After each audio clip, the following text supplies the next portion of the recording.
വലിയ വലയിൽ ചെറിയ മീനുകളോ?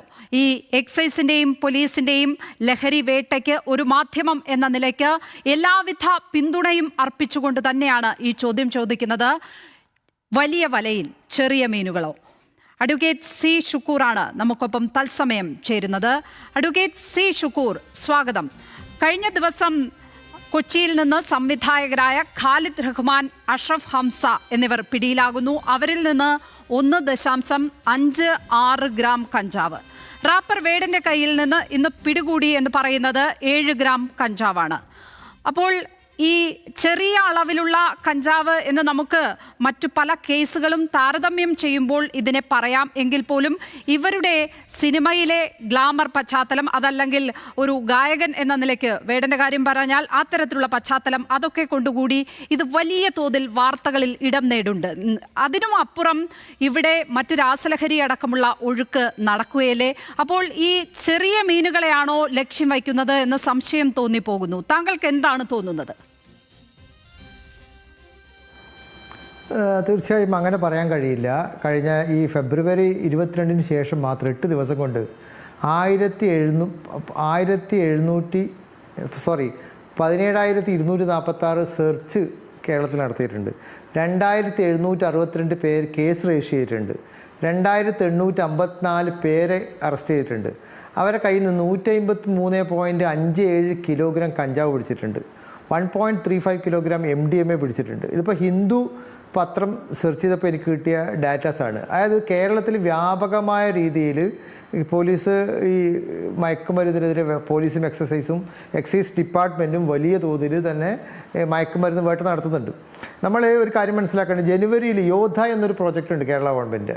അതിൽ വാട്സപ്പ് നമ്പർ കൊടുത്തിട്ട് ഈ ഇൻഫർമേഷൻ, മയക്കുമരുന്ന് ഉപയോഗിക്കുന്നവരോ മയക്കുമരുന്ന് കടത്തുന്നവരുടെയൊക്കെ സംബന്ധിക്കുന്ന ഇൻഫർമേഷൻ പാസ് ചെയ്യാൻ വേണ്ടി പൊതുജനങ്ങൾക്ക് ഒരു വാട്സപ്പ് നമ്പർ കൊടുത്തിരുന്നു. ജനുവരി അതിൽ റിപ്പോർട്ട് ചെയ്ത് വെറും 300 പേരാണ്. മാർച്ച് ആകുമ്പോഴത്തേക്ക്, മാർച്ച് ഒറ്റ മാസം 1200 പേര് അതിലേക്ക് റിപ്പോർട്ട് ചെയ്യുകയാണ്. അപ്പോൾ അതിൻ്റെ അർത്ഥം കേരളത്തിലെ ജനങ്ങളുടെ പിന്തുണയോടുകൂടി പരമാവധി സ്ഥലങ്ങളിൽ നിന്നുള്ള കഞ്ചാവ്, മയക്കുമരുന്ന്, സിന്തറ്റിക് മയക്കുമരുന്ന്, എന്തൊക്കെ മയക്കുമരുന്നുണ്ടോ അതൊക്കെ ട്രാക്ക് ചെയ്യാനുള്ള സംവിധാനത്തിലേക്ക് ജനങ്ങൾ മാറുകയാണ്.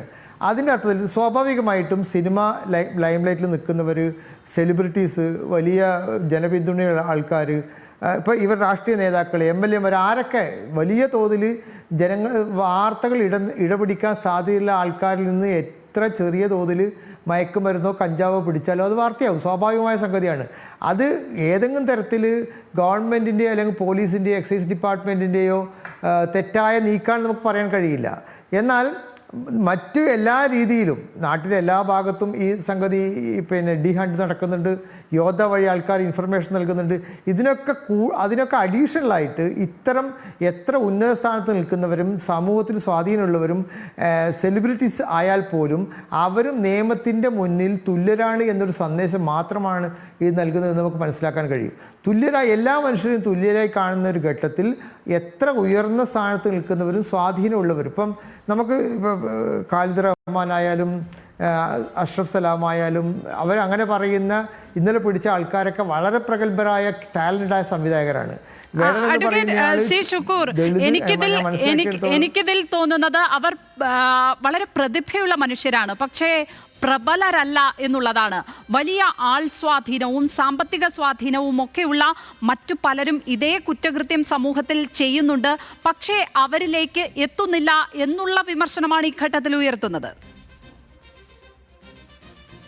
തീർച്ചയായും ആ വിമർശനം അംഗീകരിക്കാൻ കഴിയുമെന്ന് തോന്നുന്നില്ല. ഇപ്പം മമ്മൂട്ടിയെ പോലുള്ള ഒരു നടനെ വെച്ച് സംവിധാനം ചെയ്യുന്ന ആളാണ് ഖാലിദ് റഹ്മാൻ. ഉണ്ട സിനിമ സംവിധാനം ചെയ്ത ആളാണ്.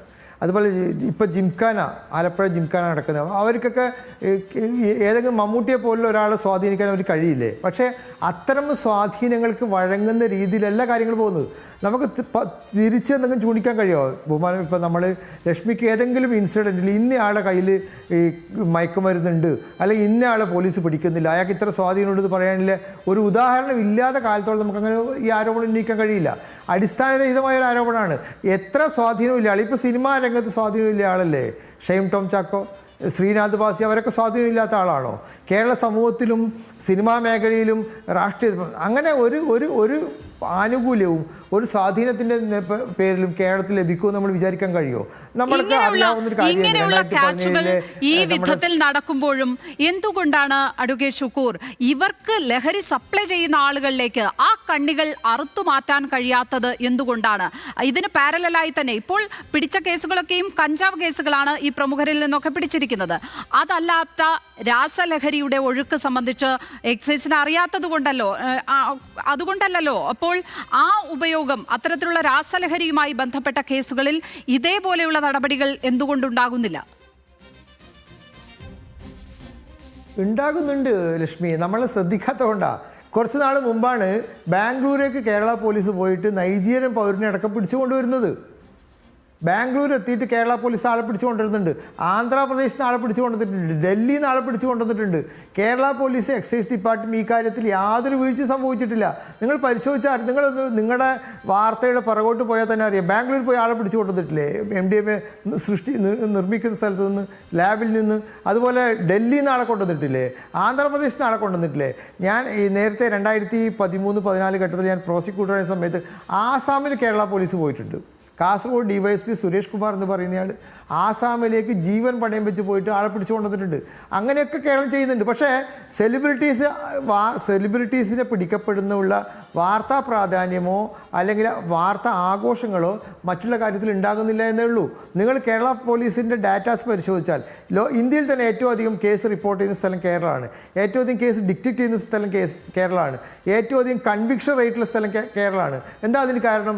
നമ്മുടെ ശുഷ്കാന്തിയും പോലീസ് ഡിപ്പാർട്ട്മെൻറ്റും എക്സൈസ് ഡിപ്പാർട്ട്മെൻറ്റും ഹാൻഡിൽ ഈ ഡ്രഗ് അബ്യൂസ് ചെയ്യുന്ന ഒരു സാഹചര്യത്തിൽ ഒരു നിലക്കും അനുവദിക്കാൻ കഴിയാത്ത ശുഷ്കാന്തിയും കൃത്യനിഷ്ഠതയും കേരള പോലീസിലും എക്സൈസ് ഡിപ്പാർട്ട്മെന്റ് ഉണ്ടായത് കൊണ്ടാണ് ഇങ്ങനെ പിടിക്കപ്പെടുന്നത്. അപ്പോഴും ഷൈൻ ടോം ചാക്കോയ്ക്കെതിരായ കൊക്കൈൻ കേസ് നമുക്ക് മുന്നിലുണ്ട്. അതിൽ കൃത്യമായ തെളിവുകൾ ഹാജരാക്കാൻ എന്തുകൊണ്ട് സാധിച്ചില്ല എന്നുള്ളത് ഈ ദിവസങ്ങളിൽ, ഈ അടുത്ത ദിവസങ്ങളിലാണ് നമ്മൾ വിമർശന വിധേയമായി ചർച്ച ചെയ്തത്.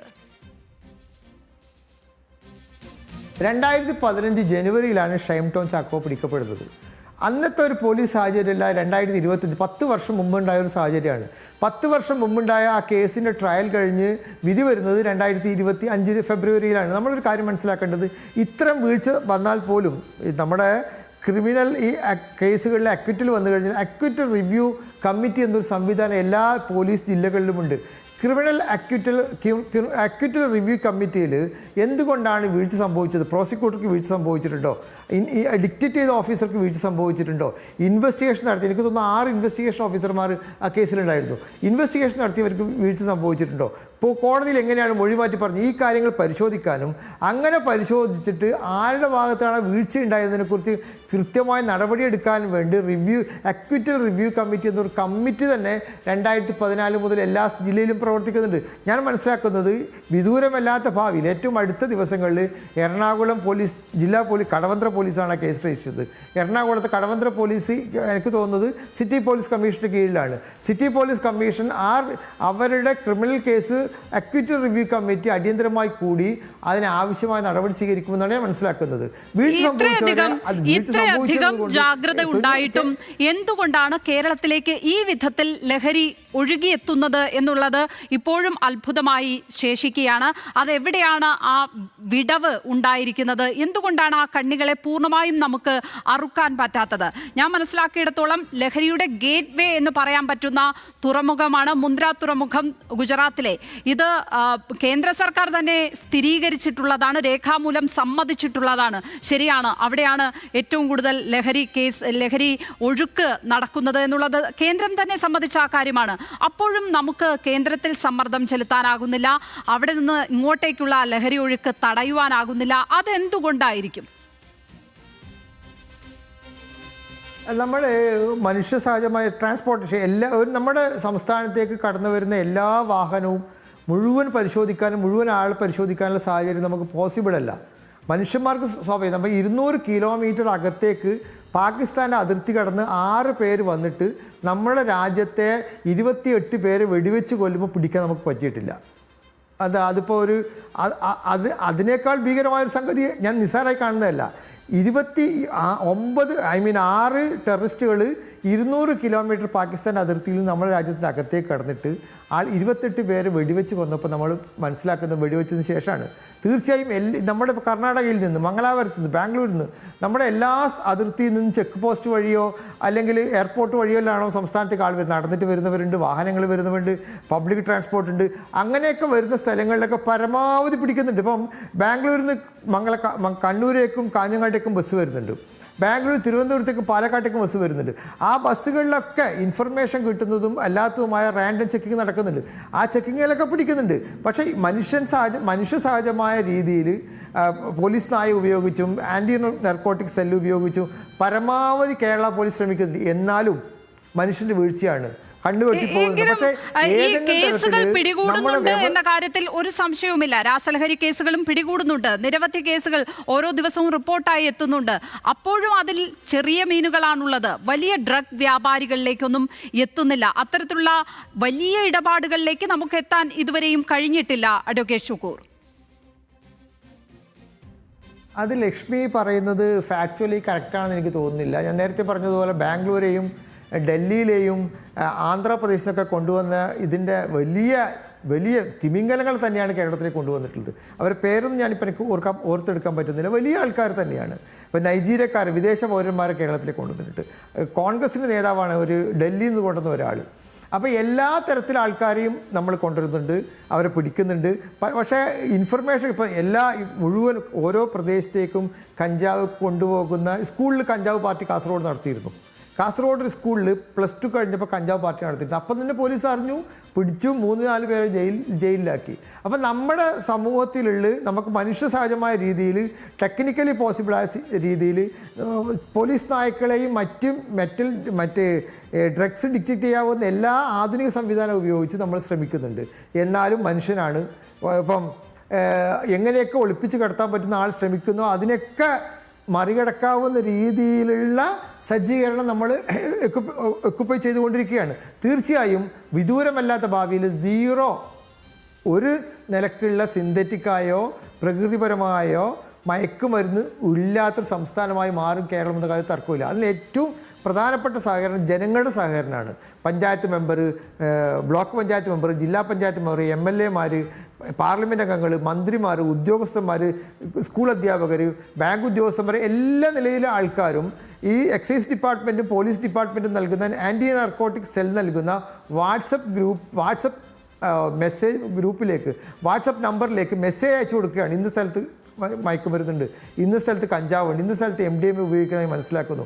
മാത്രമല്ല കഴിഞ്ഞ 1-2 മാസം പരിശോധിച്ച് നോക്കിയാൽ ഈ ഡ്രഗ് ഉപയോഗിച്ചും മയക്കുമരുന്ന് ഉപയോഗിച്ചും ഉണ്ടാകുന്ന അക്രമങ്ങളുടെ എണ്ണം ഗണ്യമായി കുറഞ്ഞിട്ടുണ്ട്.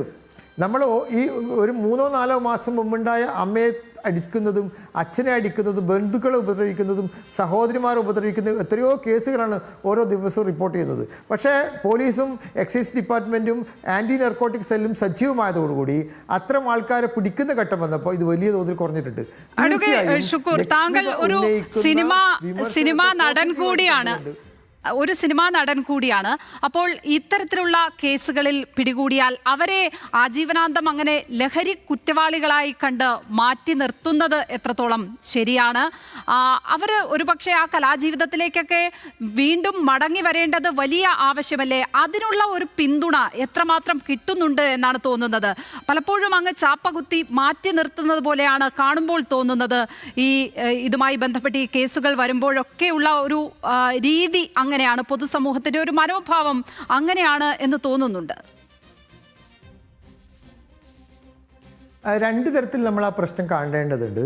ചില ആൾക്കാർ ഇപ്പോൾ ആർട്ടിസ്റ്റുകളായാലും അല്ല ടെക്നീഷ്യൻസ് ആയാലും ഡയറക്ടേഴ്സ് ആയാലും അവർ മയക്കുമരുന്ന് ഉപയോഗിച്ച് സെറ്റിലോ സിനിമാ ഫീൽഡിലുള്ള ആൾക്കാരുമായി പേഴ്സണൽ ബന്ധങ്ങളിലോ ശല്യക്കാരായി വരികയാണെങ്കിൽ തീർച്ചയായും അവർ സ്വയം അവരെ മാറ്റി നിർത്തുന്ന സാഹചര്യം ഉണ്ടാവും. അപ്പം ചില ആൾക്കാർ ഡിസിപ്ലിൻ പാലിക്കാണ്ടിരിക്കുക, കൃത്യസമയത്ത് ലൊക്കേഷനിൽ എത്താതിരിക്കുക, അല്ലെങ്കിൽ ആർട്ടിസ്റ്റുകളുമായി അല്ലെങ്കിൽ ഡയറക്ടേഴ്സുമായി സംസാരിക്കുമ്പോൾ കഥ പറയാൻ വരുന്ന തിരക്കഥാകൃത്തുക്കളുമായി സംസാരിക്കുമ്പോൾ മോശമായി പെരുമാറുക, കൂടെ വർക്ക് ചെയ്യുന്ന ലേഡി ആർട്ടിസ്റ്റുകളോട് ഹീറോയിൻസ് ആയാലും അതുപോലെ സപ്പോർട്ടിംഗ് ആർട്ടിസ്റ്റുകളായ സ്ത്രീ സഹപ്രവർത്തകരോട് മോശമായി പെരുമാറുക. അങ്ങനെ പെരുമാറുന്ന ആൾക്കാർ സ്വാഭാവികമായിട്ടും അവരുടെ പരിണിതി എന്ന് പറയുന്നത് ഈ ഇൻഡസ്ട്രിയിൽ നിന്ന് മാറിയിരിക്കലായിരിക്കും. എന്നാൽ കഴിവുള്ള വളരെ എഫിഷ്യൻസി പ്രൂവ് ചെയ്ത ഒരുപാട് മെറ്റലുള്ള ഒരുപാട് ഡയറക്ടേഴ്സ് ആയാലും നടന്മാരായാലും അവർ സ്വയം തിരുത്താൻ തയ്യാറായാൽ തീർച്ചയായും ഇൻഡസ്ട്രി അവരെ കൂടെ തന്നെ നിൽക്കും. അങ്ങനെയാണ് നമ്മുടെ ഒരുപാട് കുറ്റകൃത്യങ്ങൾ ചെയ്തവരുണ്ട്.